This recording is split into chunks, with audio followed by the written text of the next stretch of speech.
Hello viewers, আমি মাহফুজ আহমেদ আপনাদের মাঝে নতুন আরেকটি ভিডিও নিয়ে চলে আসলাম।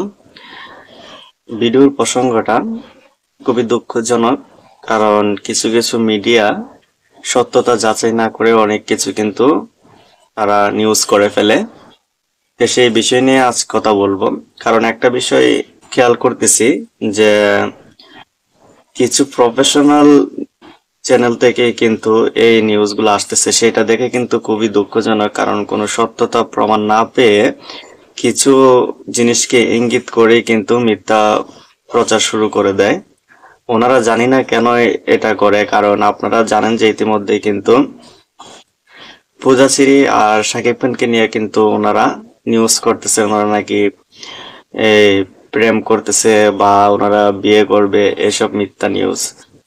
আমি এটাই বলবো, এটা খুবই দুঃখজনক। কারণ কোনো সত্যতা না দেখেই কিন্তু একটা ফুটেজ দেখেই যদি এভাবে মিথ্যা নিউজ গুলা ছড়িয়ে দেয়, সেটা কিন্তু মেগাস্টার শাকিব খানের জন্য খুবই দুঃখজনক। কারণ ওনার কেরিয়ারে সেটা প্রভাব ফেলতে যাবে। কারণ ওনার কিন্তু সবাই জানেন যে আগে যে দুইটা ঘটনা, এই ঘটনা নিয়ে এই অপবিশ্বাসের বুবলি নিয়ে ওনার এই ঘটনাটা নিয়েই কিন্তু ওনাকে অনেক অনেক অপমানিত হতে হয়েছে।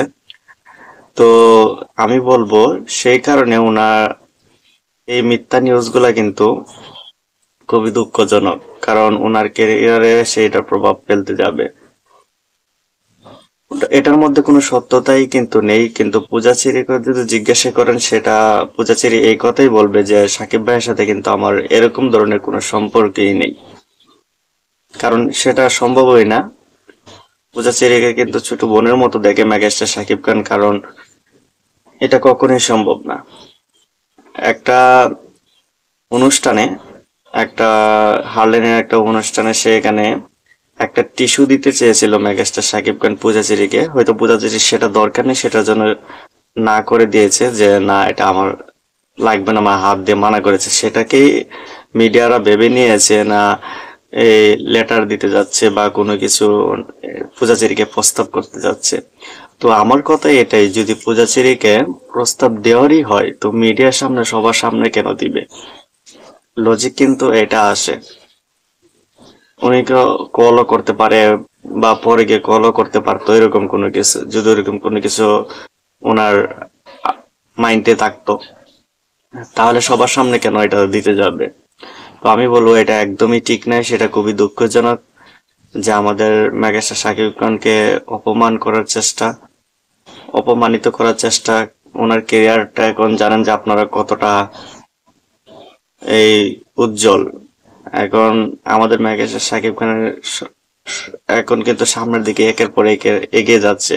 কিছু মানুষ আসলে, একটা কথা আছে না, তো যে মানুষটা সামনে এগিয়ে যেতে চায় সেই মানুষটাকে ধরে রাখার জন্য যে কত মানুষ চেষ্টা করে, সেই চেষ্টাটাই কিছু মিডিয়া, কিছু চ্যানেলে সেটা করতেছে।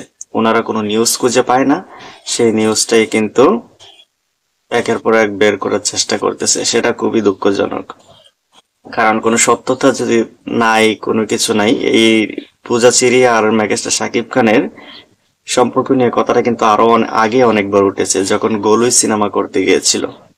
তো গোলুই সিনেমা যখন করতে গিয়েছিল তখনও কিন্তু মেগাস্টার শাকিব খান আর পূজাচেরির গুঞ্জনটা কিন্তু শোনা গিয়েছিল।